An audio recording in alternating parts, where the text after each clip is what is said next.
Well, first of all, we're going to go over a program called Musescore. And this is not the only program available for doing stuff like this.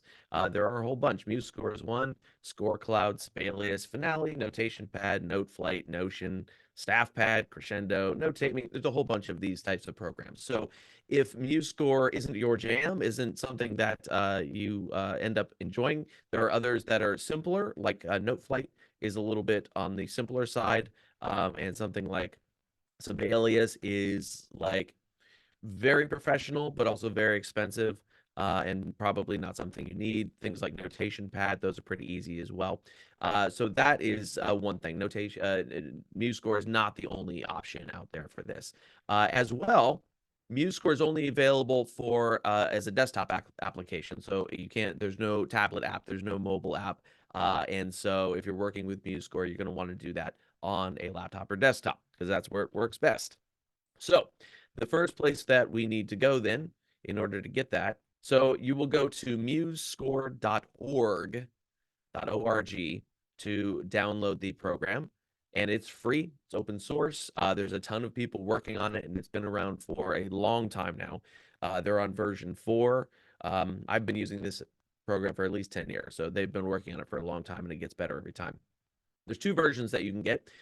This one right here comes with Muse Hub. I'll show you what that is in a moment. It's not a big deal, really. And if you don't want Muse Hub, you can use this to get it down here. And this says Windows, but it is available for Mac as well. They just automatically know that I'm on a Windows machine here. So Muse Hub, okay. Apparently, it's not even a window I can show you. All right, so never mind. I won't show you Muse Hub, but essentially all it is it's just their sort of catalog of stuff from that company that you can download. Musescore is just one of them. They also own a digital audio workstation called Audacity. You can also download sound packs that you can use in Muse Hub. So like really nice guitar sounds or harps or pianos or horn sections or choirs or things like that. All of that is totally optional. You don't need any of that to do basic work with Musescore, but if you'd like to have it, it's available to you, and you just grab the Muse Hub version of that. Okay, so once we get that, let's go ahead and jump into the program itself. And you're going to be faced with this big blank page here that says new score. And so we're going to create a new score, and all we have to do is click on that. And then you're going to have a list of instruments over here that you can use. For the most part, we're working with guitar parts, but there's all sorts of stuff.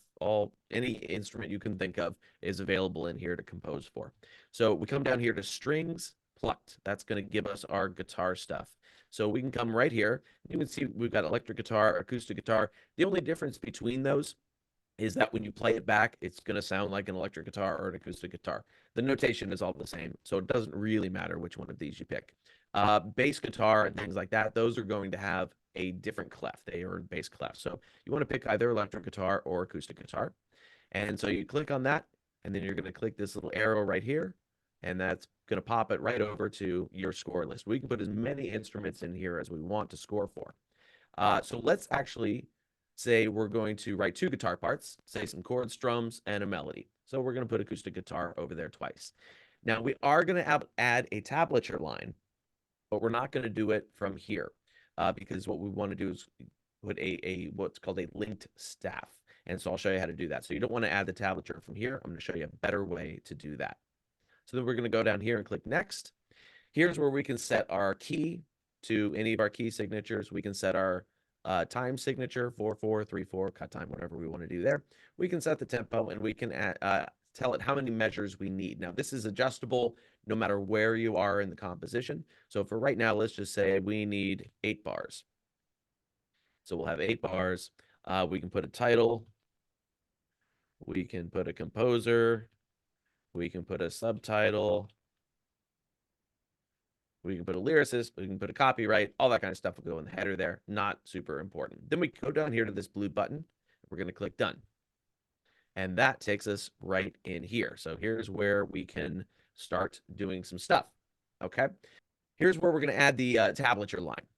Okay. And so the first thing we're going to do is we're going to come up here to instruments, this second tab right here, instruments, and click on that. And here's where it's going to show all the instruments that you've got in your composition. Here's just the 2 guitars. So let's say in our bottom line down here, we're going to put chord slashes like we use in the book. Okay, so we don't need any tablature for that.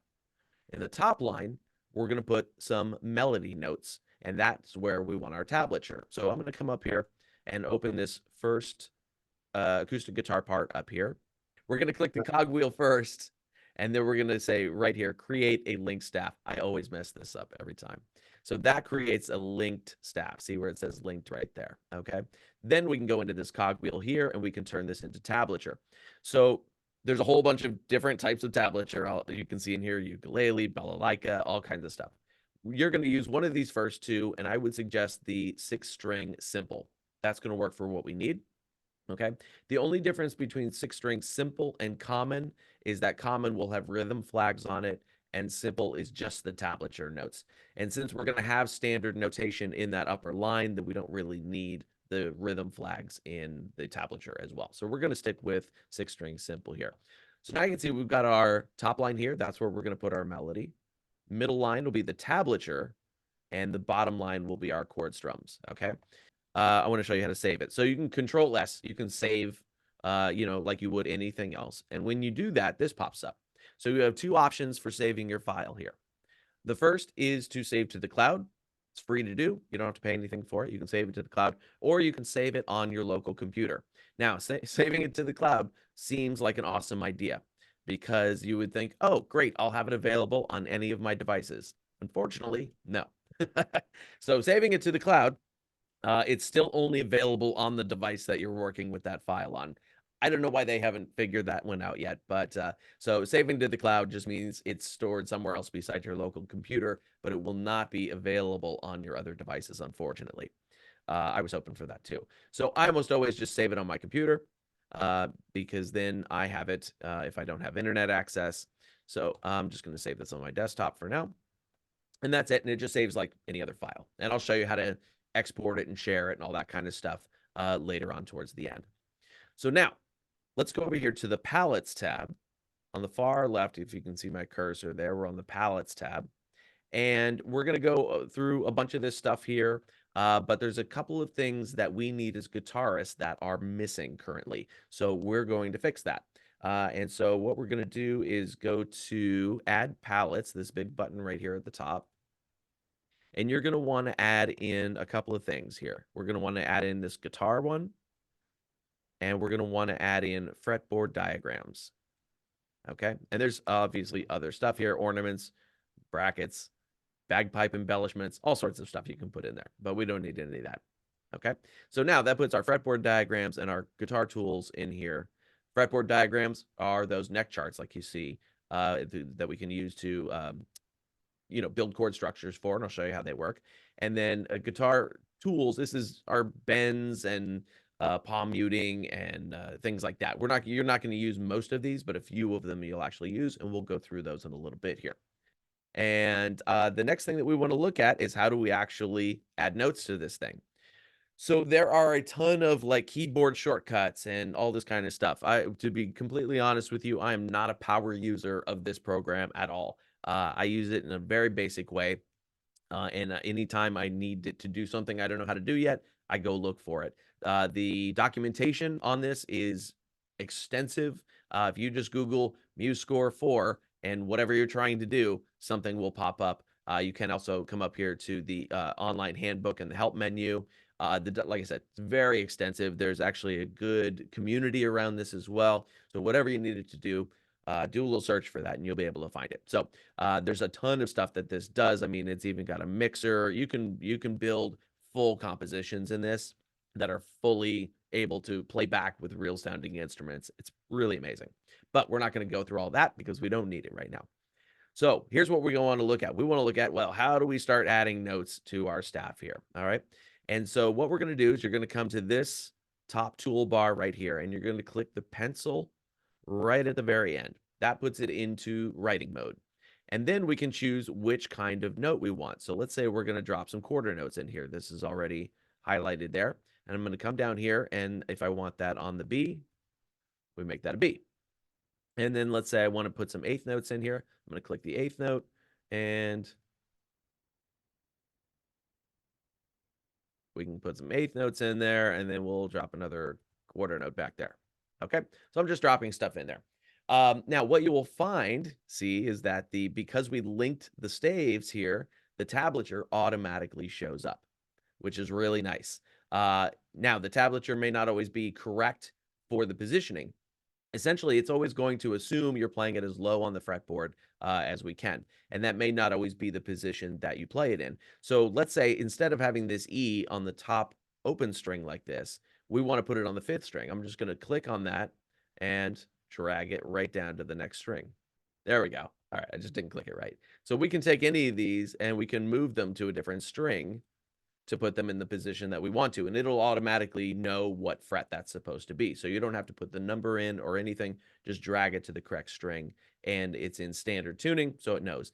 If you are working in altered tunings, there are tools available for that as well that are fairly new that they just built in here.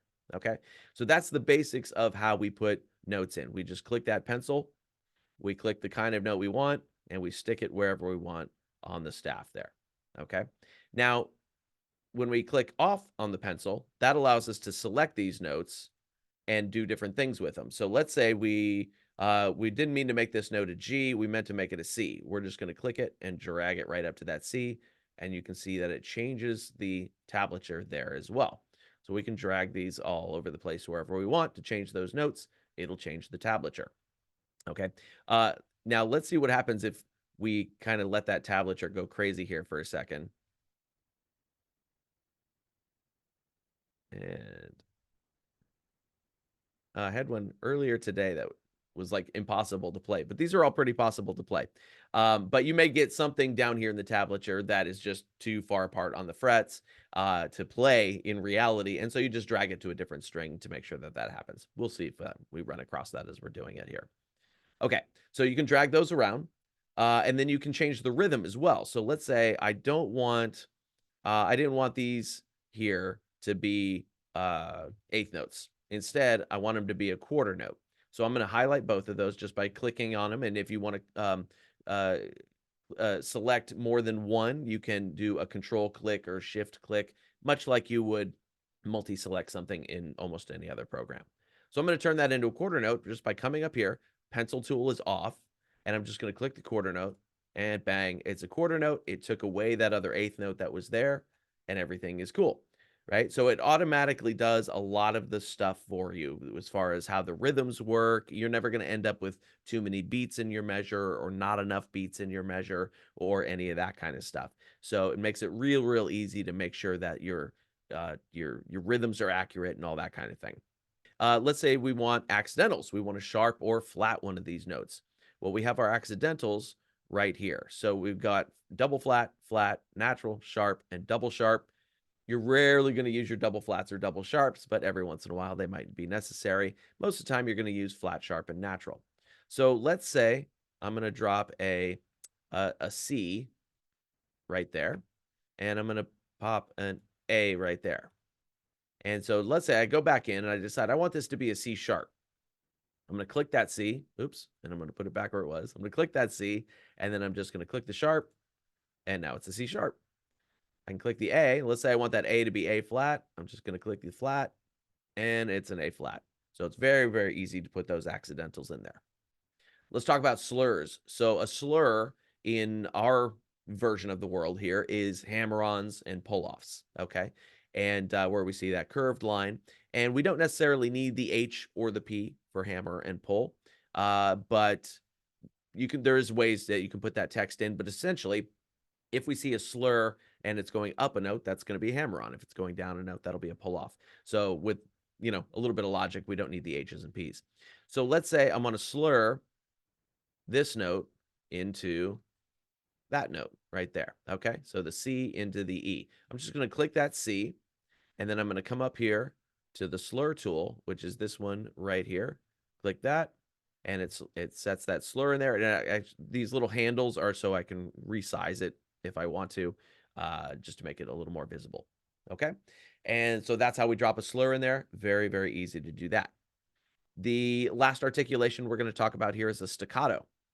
So staccato meaning short and chopped. And so over here, let's take that first one right there. I'm going to highlight that note, I'm going to come up here to the staccato tool, which is this little tiny dot right there.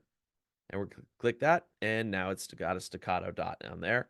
And everybody's happy. And so that's how we can get those types of articulations really easily. There are lots and lots of other articulations here, marcatos, accents, tenutos, all sorts of stuff. But those are the main ones that you're going to be using there. As a side note, I know for some of you, we haven't gotten to a lot of these tools in your lessons yet. And so you may be wondering, what is a staccato? What is a tenuto? All that kind of stuff. If we haven't gotten there yet, that's fine. Don't worry about that. You're going to learn about it eventually, and you can always come back to this video when you need those tools. I can't explain all the music theory and articulation-y stuff, or we'll be here until tomorrow morning. So be patient with that, but just know that the tools are here when you need them, okay? And so that is that pretty much for that top toolbar there. Now, there's one thing that we talk about a lot when we're talking about notation, and that is making sure that beat 3 is visible. The beginning of beat 3 should be exposed and visible. So I'm going to come over here to this measure here. Let's build out just 4 beats of eighth notes.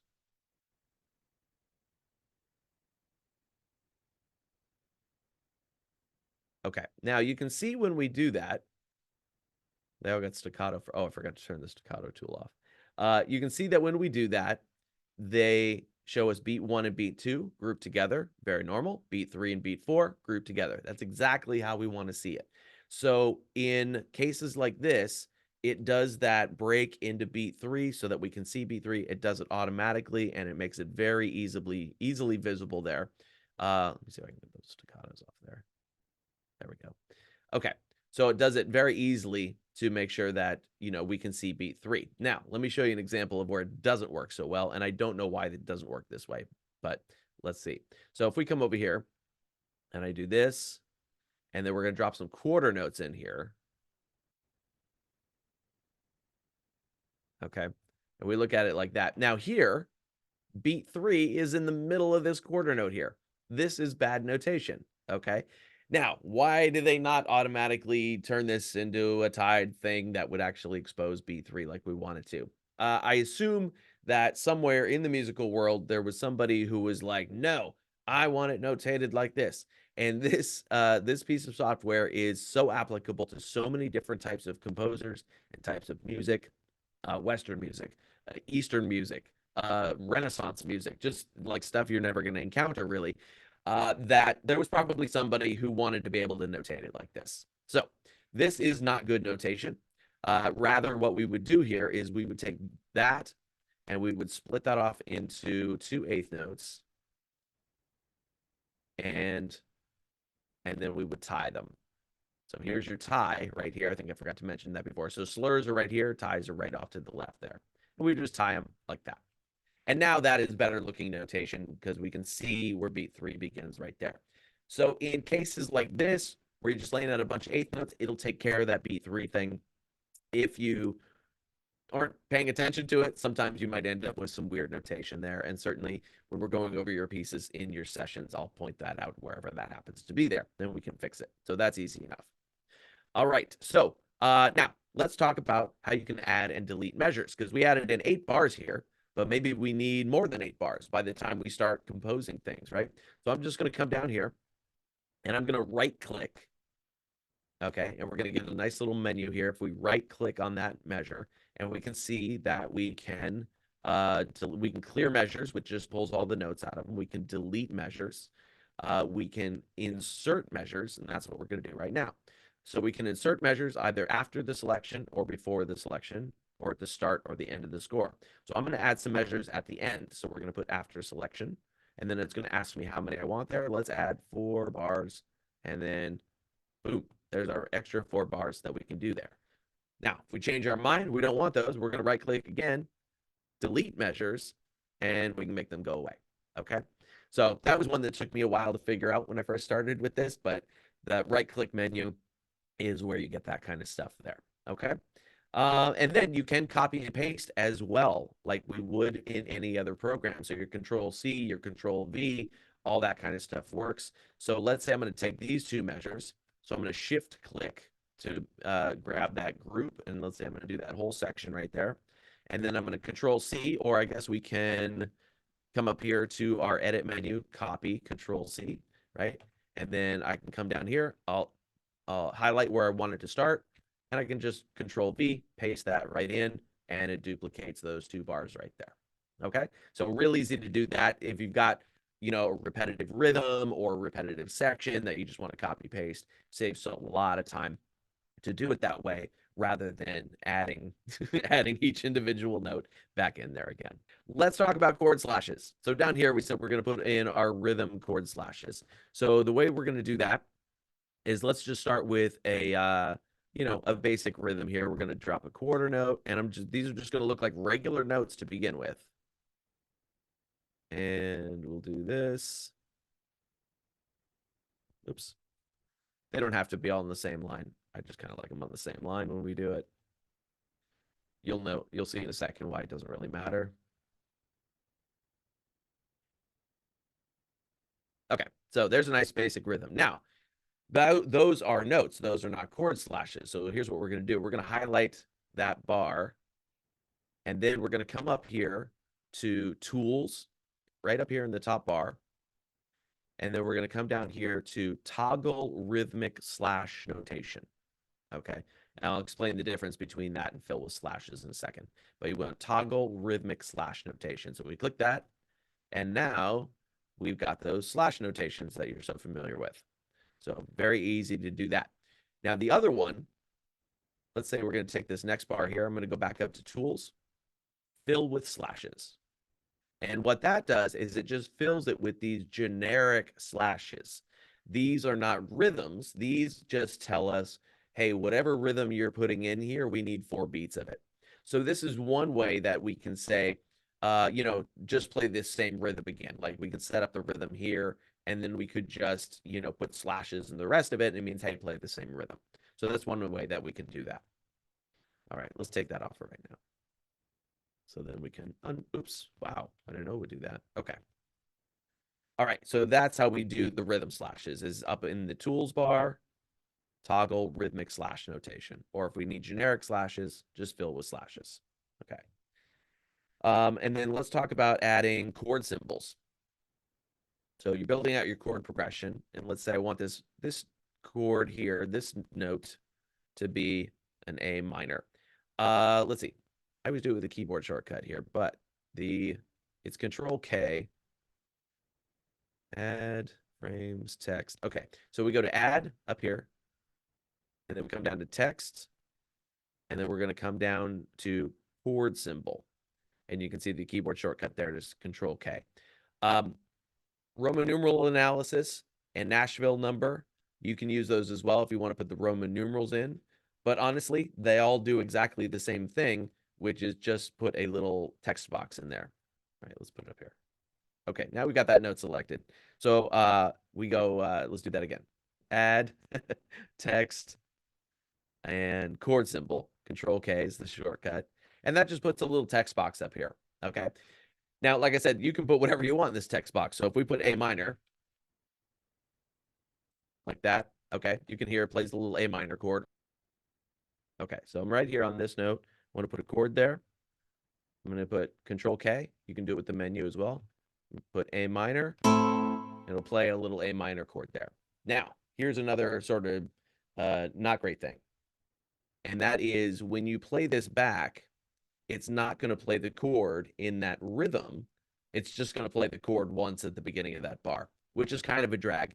If you write in the chords and not use the slash notation, it'll play those full chords back. So let's say we put, you know, some actual A minor chords in here.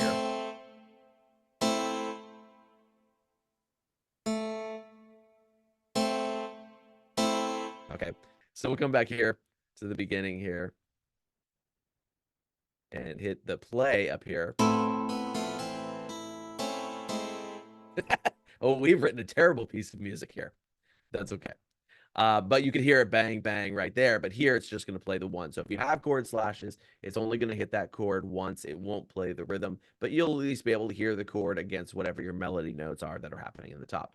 If you want to actually hear the rhythm of your chords, then you have to write in the full notation for that. It's not usually a problem though to do with just that. And so yeah, so you can just highlight that note, Control K, and we can put whatever chord we want in there. That's an A minor. Again, we wouldn't have to do it, but let's say over here, selection thing is very weird tonight. We can do this, and we're gonna put C sharp major 7, and it plays a nice little C sharp major 7 there for you. Okay, so you can put whatever your chords are just with that Control K. Makes that really, really easy. So we have made quite a mess here, and I've showed you a bunch of stuff. The next thing that we're going to go into is our palettes over here on the left. And you won't need all of these, but I'll show you the ones that are, things that you'll probably use. There's a lot of things in here you probably won't use as well. So in the fretboard diagrams one, these are neck charts that you can apply here. So let's say instead of, just putting a minor here, still don't know why that won't select. That's really weird. There's something wrong with my selection tool here. I'm not sure what. Okay. So let's say I'm gonna take out that C sharp major 7, and I'm gonna grab a chord over here that's close to what I want. Okay, so let's take this minor chord on the 5th string, which is this one right here. You'll recognize these shapes. Okay. Now we have to drag it over to the note in the place that we want it on. You'll see it turns into that little no sign, and then when it's where you want it, it turns back into an arrow, and it'll put it right there. Now that's a B minor chord. That may or may not be the actual chord that I want there. So as that's highlighted, I'm going to come over to properties, the properties tab up here on the upper left. And this will allow us to make some changes to this. So we can come down here and let's say I don't want it to be B minor, I want it to be B major. I'll just move it right down there. Or let's say I want it to be a major 7, put it right there. Okay, so we can change that, and you'll see that it changes it here on the neck chart that's on the page. Now, it doesn't change the name of the chord, so it's not going to figure that out for you. That'd be kind of nice if it did, but it's not. So then you would have to come over here and highlight that, which it doesn't want to do for some reason. I don't know what's up with the text tonight. You would highlight that chord, and you would be able to double click into it and change the name of the chord. I don't know what's going on with that. That's very weird. So that's how the neck charts work. You can just drag in, a basic one that's kind of close out of that palette over there. Okay, find one that's kind of close. And then you just click on it here, go into properties, and you can change that neck chart around however you want. So those are really handy for if you're using a really specific voicing of a chord. If it's just a regular A minor chord or regular bar chord or regular something chord that is, a basic chord that most guitarists are going to know, you don't need to put the neck charts in there except as a courtesy. Where it's really handy is, let's say you're going to use some weird voicing of B minor that is a little unorthodox and not the first thing that you would grab. That's when a neck chart is going to be really handy, is to show those very specific voicings there. Okay, we come back over to our palettes. Now we can close that one. Let's look at the guitar palette. And most of this stuff you're not going to use, okay? Here's what you will use. You'll use the palm mute here, and the way you would do that is you would just take that and drag it over to wherever we want it here. Oh, that went to the second line. I was expecting the first line, but let's put it here. There we go. Okay, and then I believe there's a way to drag that dotted line too, but I'm not entirely sure. Maybe that's in properties. The selection tool is driving me nuts tonight. Okay, so that's how you put the palm mute in. Let ring means like if you're playing an arpeggio and you want all the chords the notes to ring over each other, you would use that let ring right there. But let's talk about bends. And when we deal with bends, the way that they want you to do it in this program is you're going to write out the notes that we'll actually hear first. So let's say I'm going to come down here and I'm going to put some notes in that are going to be a bend. So I'm going to take the note C, I'm going to bend it up a step to a D, and then I'm going to release it back to the C. Okay, now if we play this back, it's just going to go ba, ba, ba, as if we picked all 3 notes. If we want it to work like a bend, though, I'm going to take this here where it says standard bend, and I'm going to drag that over to my first note, and it's going to put a bend marking. into the D here. We can see that full step bend right here. Okay. And it is a full step. I'll show you how to make it something different here in a second. And then I want to release back into that. So I'm going to take that same bend tool and I'm going to place it on that second note. And now it shows us the release back into that. Okay. So in some notation, you might just see, one note that's got, a bend and release, and that's supposed to be a rhythm. This is a better way of doing it where we can see the actual pitch that it's going to be. We can see the rhythm that it's going to be in. So sometimes you'll see like it's all the same note, but with bend notations. That's handy, but not as handy. This is actually a little more accurate. Okay. So let's say I want to change this bend. I'm going to click over here. We're going to go over to properties. So anytime you want to alter one of these things, chances are this properties tab has what you're looking for. So let's say instead of a full step bend, I want it to be just a half step bend. So I'm going to drag this down and you can see that it changes the note here to a C sharp, okay, which is accurate notation for that. Or let's say I want to drag it up and make it a step and a half. It changes it to an E flat, changes the bend here to a step and a half, okay? And so we can just use this to change that bend. That changes the notation. Now coming this way with this graph changes how fast the bend is going to be. Now that's not going to change the notation at all because changing how fast the bend isn't really something that appears in the notation. And so it's not going to change the notation, but it will change how it plays back. So if you're not worried about playing it back super accurately, then you don't have to worry about this part at all, but you can just play with the height of the bend. We can go 2.5 steps, 3 steps, way up there. Okay, so that's how you alter those bends. If we want it to be a half step, we would just pull it down here. Now we do have a couple other types of bends in there as well. We have a slight bend, like a quarter step bend. So let's put a quarter step bend right here on this note. Okay, now that's just going to give it a little bit of a tiny quarter step bend on that note, not necessarily going to another note. Because for a quarter step, we don't have a note that has a name for that. So we just do that. Let's add in a grace note bend. So grace note bend. Let's put a grace note bend. Oops. Right on that A flat. So grace note bend means we're starting on a note and it's going to be really, really quick and we're just going to bend up. It doesn't have a rhythm. It doesn't affect the rhythm at all. It's just going to be a real quick bend. What? So that's the grace note bend. And then we do have a pre-bend as well, which is where we're bending the note and not hearing a release. We're not hearing a rise. We're not hearing the bend itself. It just comes up. And then what we could do if we want to hear the release is do that. Okay. So we can put the release in there. This is a pre-bend with that straight arrow, which means we're bending the string first. And we're not hearing the rise of the bend, only the release in this case. Okay. If it turns red like that, it means there's something not possible about playing, and that's not actually possible to do that with these notes. But you get the idea of how to do it. So if it turns red, it means you're asking the guitar to do something that it can't do. So that's a good little signal there to change something up. And it opens up room for experimenting too, just to see if it can do it. So that's all you're going to need in the guitar panel. This other stuff, these are all like fingering numbers and things like that that you're not really going to need. These are position numbers, which you might need sometimes, but probably not, especially if you're using tablature. And some of these are all like fingering things for classical guitar for the most part. So you can ignore all that stuff there and you'll be fine. All right, so we're done with the guitar panel. Let's look at, there's another one in here that we're missing. Sorry, we're going to add one more here to the palettes. We're going to add arpeggios and glissandi. All right, and when we have arpeggios and glissandi, there's one in here that you're particularly going to use, and that is the slides. Okay, so we've got slide down, slide up, slide in from above. So things like falls and scoops and things like that, that's where you're going to find those. So if we want to fall off a note, we're going to grab that, and let's put it right there on that A flat, and that's going to fall off of that note. If we want to slide between two notes, let's see if I got something I'm going to have to add some more notes. Let's add some more notes here.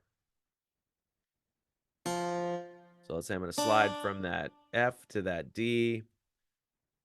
Let's make them quarter notes. And now I want to slide from the F to the D. I'm going to pop it right on there. Okay.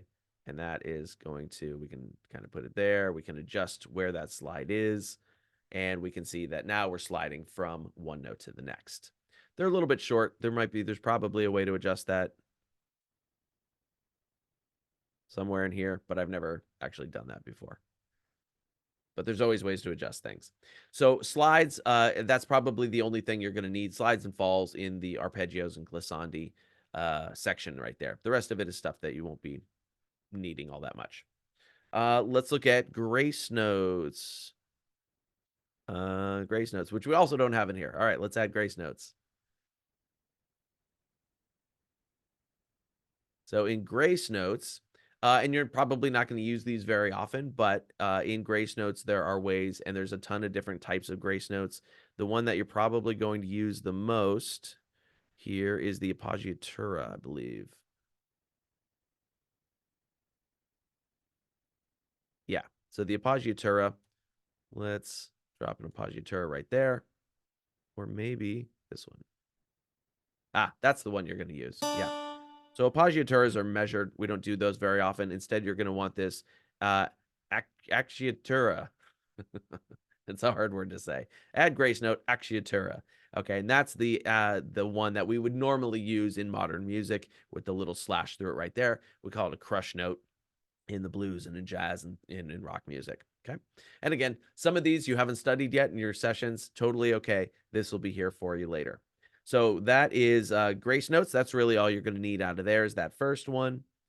We talked about fretboard diagrams. Let's go to key signatures. So let's say you need to change your key signature either at the beginning of the tune or somewhere in the middle. All right. Instead, we say, okay, instead of C major, which we're in right now, no sharps, no flats. Let's say we want to change it to D major. I'm just going to grab the D major key signature, pop it right there between the clef and the meter, and now it changes it. Now, what we'll also find is watch these notes right here. See where all those natural signs are? If I delete that key signature, oops, sorry, I can't delete it. I got to replace it. Let's replace it back with C major. You can see all those notes are what we started with right there. No sharps, no flats, no accidentals. And so when we add that new key signature in there, it's going to adjust the accidentals of the note to keep them the same as what you started with. So it's not going to change the actual key of the song. All you're changing is the key signature. So if I really wanted this to be in D major, I would eliminate that natural sign right there, and that natural on that F right there, and that natural on that C. Now that measure will actually be in the key of D major there. Now, if you want to change keys in the middle of a song, you can do that too. We just take it over here and drop a new key signature in there, and that'll change the key signature from that point on. And if we wanted to change back in the next bar, then we could put that there. So we can change keys in the middle of a song, and that's perfectly okay. And when it has this here with the little double line, that is a warning accidental warning key change. So the key change actually happens down here. All right, so there's your key signatures. Now we can do similar stuff with our time signatures. So we've got it in 4/4, but let's say, we want to measure like this actually here. Let's say we want this to be 2/4 just for that bar. We can put that 2/4 right there, and then we go back to 4/4 in the next measure, and it'll adjust everything as far as those rhythms goes for you. Now, it may delete things if you've got too many beats in your bar or something like that. It'll delete the extra stuff. That kind of changed things up a little bit there as well, but that's okay. All right, and you can get any of your key signature, any of your time signatures here, your 4/4, 5/4, 3/8, any of that kind of stuff that you're using. Okay, so there's time signatures. Let's talk tempos. For tempos, there's all sorts of stuff in here, including the traditional Italian terms, adagio, andante, allegretto, prestissimo, all that kind of stuff. But essentially what you want to do is you're probably just going to use this one, quarter note equals whatever. And the default is 80. And the way that we put that in here is on the very first note that the tempo is going to affect. And it'll pop up right above there. If I don't want that to be 80, then I'm just going to double click to highlight it. And I'll type in whatever tempo I want. I want it to be 144 beats per minute. And then that will not only have that on your manuscript, it'll change the playback tempo. So you can see way up here in the right corner where the tempo is here, it now has the playback tempo of 144 beats per minute. So whatever your tempo change you put there, it will affect the playback tempo. So if we want to change tempos later on, let's say down here in this line, we want to change to a different tempo. Let's say we want it to go 60 beats per minute there. Okay. Then at the beginning up here, it's going to play back at 144, but down here, it'll play back at 60. Okay, when it gets there. So it'll change tempos in the playback. And so that's pretty handy. The rest of this stuff, you're probably not going to use a lot. You might have a swing notation in there if you're using swing eighths, but accelerandos and rallentandos and things like that, you won't use as much. So don't worry about them right now. Okay, let's look at pitch. You're also probably not going to use this much, but I'll show you a quick trick here. So let's say you're writing your melody and it's way up above the 12th fret. It's up in that upper octave on the high strings, right? And you're having to deal with notes that are like way up there, right? Well, what we can do is we can write that melody an octave lower and then tell it to play octave alta, which means an octave higher. Or we can go an octave bassa, which means an octave lower than it's written. Or we can go 2 octaves higher or lower as well. So that's not something that you'll use that often, but it is handy if you want to write your melodies in an easier part of the staff to read, and then just tell us as musicians, hey, play it an octave higher than it's written, or play it an octave lower than it's written. Usually for guitar, it's going to be an octave higher. You don't usually see octave lower unless it's a bass instrument, left-handed piano or bass or something like that. So that's some pitch manipulation that we can do there. For accidentals, this is really just the same as the toolbar up here. It's just a toolbar that gets you the same stuff. So you can do it in either place there. Nothing different. In dynamics, if you're using a dynamics, which we haven't talked about a lot here, but quiet, loud, all that stuff. So your piano, your mezzo forte, your forte, fortissimo, all that kind of stuff. Those are all in here, along with your crescendos, which is gradual changes in volume. So you can grab those there. Articulations. So for the most part, you're not going to be using these. There is a slur in here, but you've got the slur tool up in the top, so you don't really need that. Accents, if you want to add in particular accent patterns, you can use this one right here. And let's say I want to accent this note here in the and of 2 of that first measure. I'm just going to drag it right there, and it adds the accent in there. You can also do that from the top toolbar here as well. So 2 places to do that. The real reason for coming into here is for these pick stroke motions. Now you'll notice it says up bow and down bow. That's because violinists and other string players, cellists and violists and all them, they use these same notations for their bow direction when they're playing. Here we're going to use it as pick direction. So this up bow would be an upstroke with your strumming hand. This one would be a downstroke with your strumming hand. Okay, so let's say we want to really get specific for some reason. We say, okay, we're not going to use normal picking over here for whatever reason. I want this and of 1 to be a downstroke, and I want that downbeat of 2 to be an upstroke. We can put those very specific pick strokes in there. You don't need to do that if it's regular picking, only if it's something very specific that's going to be out of the ordinary. Other than that, you don't need to do it. They're instructional. Okay, and then let's look at text. So in here, the only ones you're really going to use would be the staff text and the system text. And honestly, there's not a lot of difference between them except in the playback. So if we want staff text here, let's put it somewhere that's not so crowded. Let's get rid of that. Tempo change, make some room. So staff text, I'm going to drop it right there.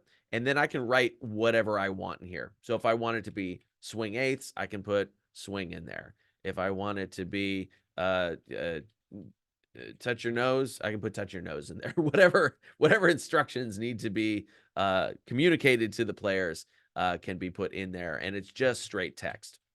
Okay, so you can put whatever you want in there.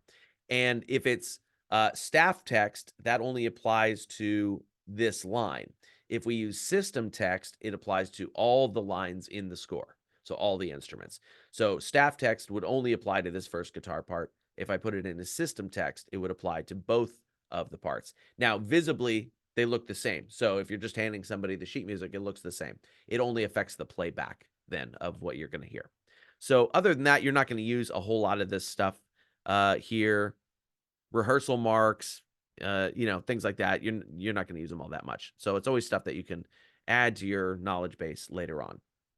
Let's look at repeats and jumps. So repeat bars and multiple endings and things like that, which we also have not discussed a whole lot. But let's say I'm up here at the top. I want to repeat these first 4 bars. Let's say first 3 bars. I want to repeat these first 3 bars. I'm going to just drop that repeat bar right there. And that says we're going to get here. It's going to jump back to the beginning and play those 3 bars again, and then keep going from there. That will affect both how the musicians interpret that and the playback of your recording here. And so repeat bars are really, really handy for, you don't even have to copy and paste the section to repeat stuff. You can just say, go repeat that stuff. Okay. Multiple endings work the same way. We're going to see some examples of that later on, as well as DC Alfine and codas and all that sort of stuff. So these are all navigational devices for saving us from having to notate things over and over again. Okay. So you'll learn more about those as we go. Let's go into bar lines. And right here, bar lines also has these repeat bars in here. And it also has little things like a double bar line, which is usually used for like a section change, just as sort of to let the musician know, hey, there's a section change right there. Okay. So you won't use those for much, but they're there if you need them. And then in the last one here, the layout bar, you're not going to use most of these. I don't even know what most of these do. You're going to use the first one, though, system break. And a system break is used for, like, let's say right here, we've got 4 bars in this line, but I only want 3 bars in that line. And then I want a line break so that this bar comes down here so I can see it there. So I'm going to take this system break and I'm going to drag it right to the end of that bar. So now that 4th measure came right down here. Okay. And we have that. So I usually use that if, like, the lines are a weird length or whatever, just to make it easier to read. Sometimes we can put those system breaks in there. Okay. And that takes us through all the palettes. So we have created a ridiculous piece of music here that it's probably going to sound terrible, just out of curiosity. Let's see what it sounds like. Oops, that rewind thing doesn't work very often for some reason. I don't know why. Come back here. All right.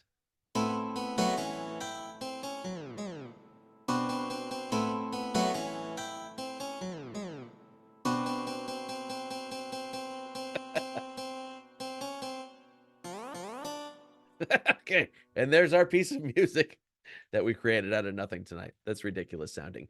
But here's the thing. Because the software takes care of so much of the math part of it, the counting, the, shaping everything, you really can just start throwing notes at it and then click play and see what it sounds like. And it's a great way to just goof around and experiment with this stuff, and come up with ideas that you wouldn't normally think of. So let's say you're going to take this masterpiece and you're going to share it with me for your composition that you're writing. So first of all, you want to make sure that it's saved. Control S, just like anything else would. I've got this saved on my local computer, but you can save to the cloud if you want. Now let's come over to up here. We've got home. That's going to show us our list of scores that we've already played with. Scores where we just were. We're going to come over to this publish tab, and we can do a couple of things here. You can print it out. Okay. And I think it'll print as a, just regular. Oh, I don't have a printer connected to this laptop.